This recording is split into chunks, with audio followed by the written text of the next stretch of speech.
പ്രിയപ്പെട്ട കൂട്ടുകാരെ, പുതിയൊരു വീഡിയോയിലേക്ക് എല്ലാവർക്കും സ്വാഗതം. ബൈബിൾ വായന, ബൈബിൾ റീഡിംഗ് 25/1/2025. വിശുദ്ധ മത്തായിയുടെ സുവിശേഷം 25-ാം അധ്യായമാണ് ഇന്ന് വായിക്കുന്നത്.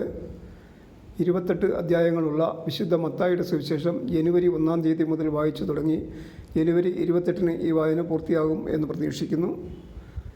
ഇന്ന് 25/1/2025. ഇന്ന് വായിക്കുന്നത് 25-ാം അധ്യായം.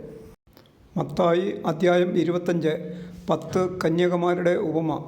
സ്വർഗരാജ്യം വിളക്കുമെടുത്ത് മണവാളനെ എതിരേൽക്കാൻ പുറപ്പെട്ട 10 കന്യകമാർക്ക് സദൃശ്യം. അവരിൽ 5 പേർ വിവേകശൂന്യരും 5 പേർ വിവേകവതികളുമായിരുന്നു. വിവേകശൂന്യർ വിളക്കെടുത്തപ്പോൾ എണ്ണ കരുതിയില്ല. വിവേകവതികളാകട്ടെ വിളക്കുകളോടൊപ്പം പാത്രങ്ങളിൽ എണ്ണയും എടുത്തിരുന്നു. മണവാളൻ വരാൻ വൈകി. ഉറക്കം വരികയാൽ കന്യകമാർ കിടന്നുറങ്ങി. അർദ്ധരാത്രിയിൽ ഇതാ മണവാളൻ പുറത്തു വന്ന് അവനെ എതിരേൽക്കുവിൻ എന്ന് ആർപ്പുവിളിയുണ്ടായി.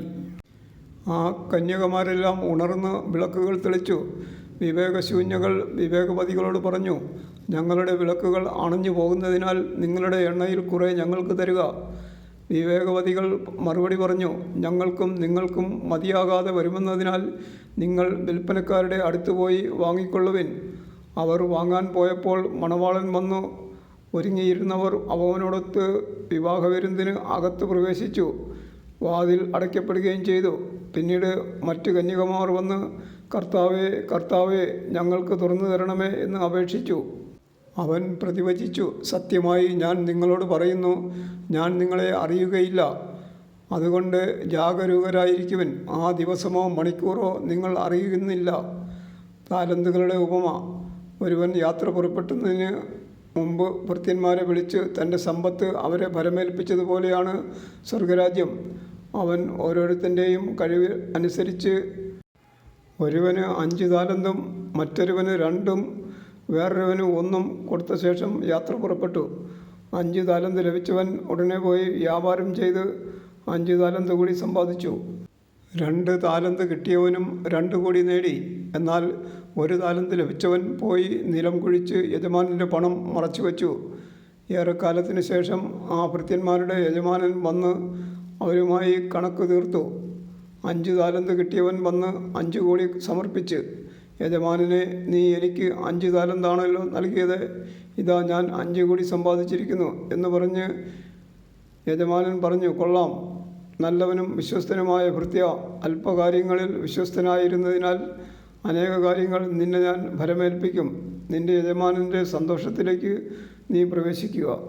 2 താലന്ത് കിട്ടിയവനും വന്ന് പറഞ്ഞു, യജമാനനെ, നീ എനിക്ക് 2 താലന്താണല്ലോ നൽകിയത്, ഇതാ ഞാൻ 2 കോടി സമ്പാദിച്ചിരിക്കുന്നു.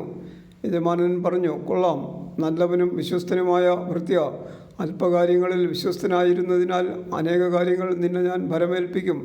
നിന്റെ യജമാനൻ്റെ സന്തോഷത്തിലേക്ക് നീ പ്രവേശിക്കുക. 1 താലന്ത് കിട്ടിയവൻ വന്നു പറഞ്ഞു, യജമാനനെ, നീ വിതയ്ക്കാത്തിടത്ത് നിന്ന് കൊയ്യുകയും വിതറാത്തിടത്ത് നിന്ന് ശേഖരിക്കുകയും ചെയ്യുന്ന കഠിനഹൃദയനാണെന്ന് ഞാൻ മനസ്സിലാക്കി. അതിനാൽ ഞാൻ ഭയപ്പെട്ട് നിന്റെ താലന്ത് മണ്ണിൽ മറച്ചു വച്ചു. ഇതാ നിൻ്റേത് എടുത്തുകൊള്ളുക. യജമാനൻ പറഞ്ഞു, ദുഷ്ടനും മടിയനുമായ ഭൃത്യ, ഞാൻ വിതയ്ക്കാത്തിടത്ത് നിന്ന് കൊയ്യുന്നവനും വിതറാത്തിടത്ത് നിന്ന് ശേഖരിക്കുന്നവനും ആണെന്ന് നീ മനസ്സിലാക്കിയിരുന്നല്ലോ. എൻ്റെ നാണയം നീ പണവ്യാപാരികളുടെ പക്കൽ നിക്ഷേപിക്കേണ്ടതായിരുന്നു. ഞാൻ വന്ന് എൻ്റെ പണം പലിശ സഹിതം വാങ്ങുമായിരുന്നു. ആ താലന്ത് അവനിൽ നിന്നെടുത്ത് 10 താലന്തുള്ളവന് കൊടുക്കുക. ഉള്ളവന് നൽകപ്പെടും, അവന് സമൃദ്ധിയുണ്ടാവുകയും ചെയ്യും. ഇല്ലാത്തവനിൽ നിന്ന് ഉള്ളതുപോലും എടുക്കപ്പെടും. പ്രയോജനമില്ലാത്ത ആ ഭൃത്യനെ പുറത്ത് അന്ധകാരത്തിലേക്ക് തള്ളിക്കളയുക. അവിടെ വിലാപവും പല്ലുകടിയുമായിരിക്കും.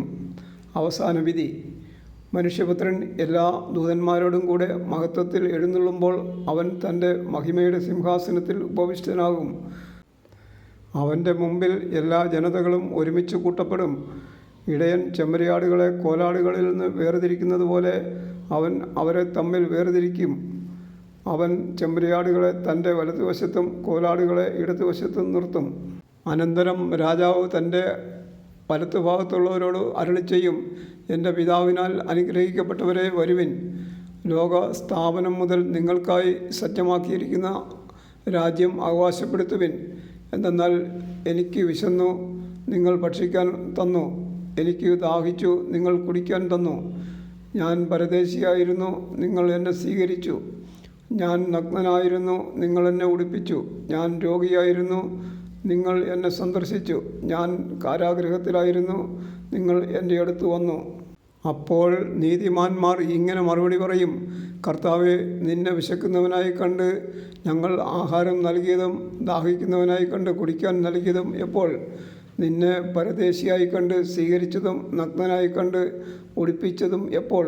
നിന്നെ ഞങ്ങൾ രോഗാവസ്ഥയിലോ കാരാഗൃഹത്തിലോ കണ്ട് സന്ദർശിച്ചത് എപ്പോൾ? രാജാവും മറുപടി പറയും: സത്യമായി ഞാൻ നിങ്ങളോട് പറയുന്നു, എൻ്റെ ഏറ്റവും എളിയ ഈ സഹോദരന്മാരിൽ ഒരുവന് നിങ്ങൾ ഇത് ചെയ്തു കൊടുത്തപ്പോൾ എനിക്ക് തന്നെയാണ് ചെയ്തു തന്നത്. അനന്തരം അവൻ തൻ്റെ ഇടത്ത് ഭാഗത്തുള്ളവരോട് പറയും: ശപിക്കപ്പെട്ടവരെ, നിങ്ങൾ എന്നിൽ നിന്ന് അകന്ന് പിശാചിനും അവൻ്റെ ദൂതന്മാർക്കുമായി സജ്ജമാക്കിയിരിക്കുന്ന നിത്യാഗ്നിയിലേക്ക് പോകുവിൻ. എനിക്ക് വിശന്നു, നിങ്ങൾ ആഹാരം തന്നില്ല. എനിക്ക് ദാഹിച്ചു, നിങ്ങൾ കുടിക്കാൻ തന്നില്ല. ഞാൻ പരദേശിയായിരുന്നു, നിങ്ങൾ എന്നെ സ്വീകരിച്ചില്ല. ഞാൻ നഗ്നനായിരുന്നു, നിങ്ങൾ എന്നെ ഉടുപ്പിച്ചില്ല. രോഗാവസ്ഥയിലും കാരാഗൃഹത്തിലുമായിരുന്നു, നിങ്ങൾ എന്നെ സന്ദർശിച്ചില്ല. അപ്പോൾ അവർ ചോദിക്കും: കർത്താവേ, ഞങ്ങൾ നിന്നെ വിശക്കുന്നവനോ ദാഹിക്കുന്നവനോ പരദേശിയോ നഗ്നനോ രോഗിയോ കാരാഗൃഹത്തിൽ കഴിയുന്നവനോ ആയി കണ്ടതും നിനക്ക് ശുശ്രൂഷ ചെയ്യാതിരുന്നതും എപ്പോൾ? അവൻ മറുപടി പറയും: സത്യമായി ഞാൻ നിങ്ങളോട് പറയുന്നു, ഈ ഏറ്റവും എളിയവരിൽ ഒരുവന് നിങ്ങൾ ചെയ്യാതിരുന്നപ്പോൾ എനിക്ക് തന്നെയാണ് ചെയ്യാതിരുന്നത്. ഇവർ നിത്യശിക്ഷയിലേക്കും നീതിമാന്മാർ നിത്യജീവനിലേക്കും പ്രവേശിക്കും. വിശുദ്ധ മത്തായിയുടെ സുവിശേഷം 25-ാം അധ്യായം പൂർണ്ണമായി. 28 അധ്യായങ്ങളുള്ള ഈ സുവിശേഷം മുഴുവൻ വായിക്കാൻ കൃപ തരണമേ എന്ന് ദൈവത്തോട് പ്രാർത്ഥിക്കുന്നു. ഇന്ന് വിശുദ്ധ മത്തായിയുടെ സുവിശേഷം 25-ാം അധ്യായം വായന പൂർണ്ണമായി. അതിനെ സഹായിച്ച ദൈവത്തോട് നന്ദി പറയുന്നു. Thank you.